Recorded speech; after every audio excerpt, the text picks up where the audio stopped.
ভারতের সংসদে সম্প্রতি একটা বিল পেশ করা হয়েছে, আর তা নিয়ে ভারতে যতটা না আলোচনা হচ্ছে তার চেয়ে অনেক অনেক বেশি শোরগোল পড়ে গেছে প্রতিবেশী দেশ পাকিস্তানে। তো কি আছে এই নতুন সীমানা নির্ধারণ বা ডিলিমিটেশন বিলে, যা ইসলামাবাদে এতটা উদ্বেগের কারণ হয়ে দাঁড়িয়েছে? পাকিস্তানের জন্য এই বিলটা নাকি একটা দুঃস্বপ্নের মতো। মানে, বিলটা পেশ হতে না হতেই পাকিস্তান সরকার শুধু যে তীব্র প্রতিবাদ জানিয়েছে তাই না, তারা এটাকে তাদের সার্বভৌমত্বের ওপর সরাসরি একটা আঘাত হিসেবে দেখছে।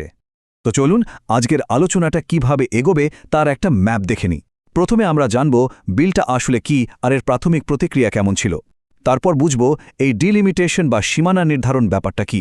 এরপর চলে যাব পোজেকে নিয়ে যে বিশেষ বিধানটা আছে সেটাতে। দেখব পাকিস্তান কেন প্রতিবাদ করছে আর তার জবাবে কি বলা হচ্ছে। আর সবশেষে বোঝার চেষ্টা করব এর ফলে কি একটা নতুন অধ্যায় সূচনা হতে চলেছে। বেশ, তাহলে চলুন শুরু করা যাক। প্রথমত আমাদের বুঝতে হবে এই সীমানা নির্ধারণ বা ডিলিমিটেশন ব্যাপারটা ঠিক কি, আর এই বিলটা ভারতের জন্য ঠিক কি পরিবর্তন নিয়ে আসছে।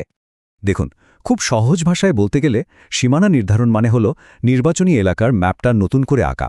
ভাবুন, সময়ের সাথে সাথে জনসংখ্যা তো বদলায়, তাই না?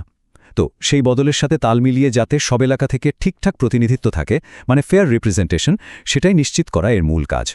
এই বিলের মধ্যে কিন্তু বেশ কয়েকটা বড়সড় পরিবর্তনের কথা বলা হচ্ছে। যেমন ধরুন, একদিকে নির্বাচনী এলাকার সীমানা নতুন করে আঁকা হবে, আবার বিভিন্ন রাজ্যের মধ্যে লোকসভা আসনও নতুন করে ভাগ করা হবে। 2011 সালের সেন্সাসকে এর ভিত্তি ধরা হচ্ছে।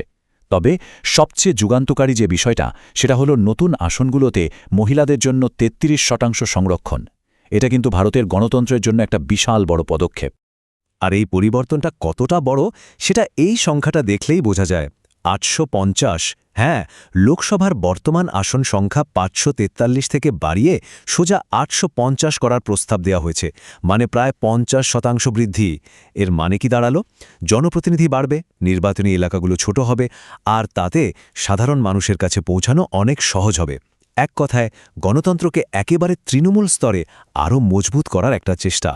কিন্তু এই সব সাধারণ পরিবর্তনের থেকেও যে বিষয়টা নিয়ে সবচেয়ে বেশি বিতর্ক হচ্ছে, মানে যেটা একেবারে ভূ রাজনৈতিক ঝড় তুলে দিয়েছে, সেটা হলো পাকিস্তান অধিকৃত জম্মু ও কাশ্মীর বা পিওজেকে সংক্রান্ত বিধানটা।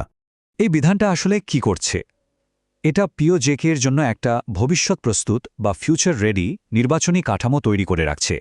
এর মানে হলো, যেদিন পিওজেকে ভারতের সঙ্গে আবার যুক্ত হবে, সেদিন নতুন করে সংসদে আইন পাশ করার জন্য আর অপেক্ষা করতে হবে না।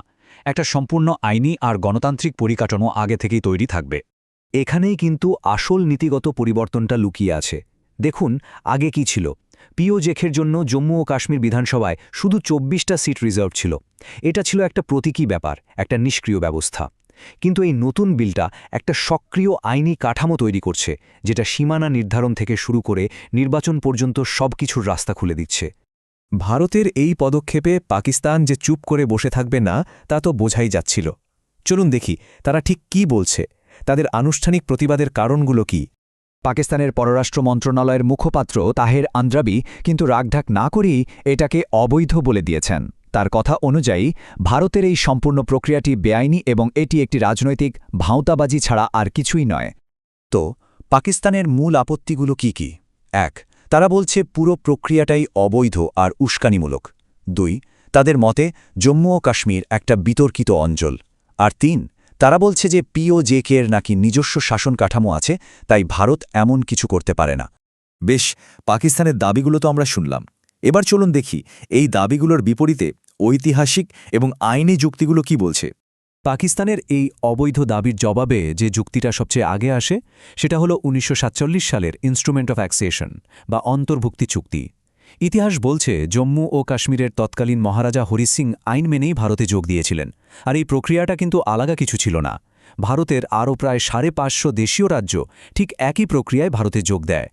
কিন্তু একটা প্রশ্ন তো থেকেই যায়, তাই না? রাষ্ট্রসংঘের নিরাপত্তা পরিষদের সেই প্রস্তাবগুলোর কি হবে? প্রায়ই তো শোনা যায় যে এটা একটা বিতর্কিত অঞ্চল। দেখুন, রাষ্ট্রসংঘের সেই বিখ্যাত 47 নম্বর প্রস্তাবে আসলে 3টে ধাপের কথা বলা হয়েছিল পরপর। প্রথম ধাপ, পাকিস্তানকে পুরো জম্মু ও কাশ্মীর থেকে তার সমস্ত সেনা সরাতে হবে। দ্বিতীয় ধাপ, ভারত তার সৈন্য সংখ্যা কমিয়ে আনবে। আর তৃতীয়, মানে শেষ ধাপে, একটা গণভোট হবে। এখানেই কিন্তু আসল ব্যাপারটা। সবচেয়ে গুরুত্বপূর্ণ বিষয় হল প্রথম শর্তটাই, মানে পাকিস্তানকে সেনা প্রত্যাহার করতে হবে, সেটাই পাকিস্তান কখনো পূরণ করেনি। আর প্রথম ধাপেই যদি পূরণ না হয় তাহলে পরের ধাপগুলো, মানে গণভোট, সেগুলো তো কার্যকর হওয়ার প্রশ্নই ওঠে না। পুরো প্রক্রিয়াটাই গোড়াতে আটকে যায়। শুধু তাই নয়, আরও একটা গুরুত্বপূর্ণ দিক আছে। গত কয়েক দশকে পাকিস্তান পোজেকেতে প্রচুর অকাশ্মীরিদের এনে বসতি স্থাপন করিয়েছে। এর ফলে ওখানকার ডেমোগ্রাফি, মানে জনসংখ্যার চিত্রটাই আমূল বদলে গেছে। ফলে একটা নিরপেক্ষ গণভোটের যে পরিস্থিতি, সেটাই তো আর আজ নেই। তাহলে এই আইনি তর্কবিতর্কের বাইরে এর বৃহত্তর কৌশলগত দিকটা কি? এই বিলের মাধ্যমে ভারত আসলে কি বার্তা দিতে চাইছে? এই বিলটা আসলে পিওজেকে নিয়ে ভারতের নীতিতে একটা বড়সড় পরিবর্তনের ইঙ্গিত দিচ্ছে। এতদিন যা শুধু রাজনৈতিক বিবৃতির মধ্যে সীমাবদ্ধ ছিল, এখন সেটা একটা নক্কর সাংবিধানিক এবং আইনি পদক্ষেপে পরিণত হচ্ছে। একটা ব্যাখ্যা অনুযায়ী এই বিলটা হল একটা ভিত্তিপ্রস্তর। এর ওপর ভর করেই ভবিষ্যতে পিওজেকেতে গণতন্ত্র প্রতিষ্ঠা করা হবে। যেমনটা বলা হচ্ছে, পাকিস্তান ওখানে যে আইনহীন জঙ্গল তৈরি করেছে, সেখানে গণতন্ত্র ফিরিয়ে আনার এটাই প্রথম ধাপ।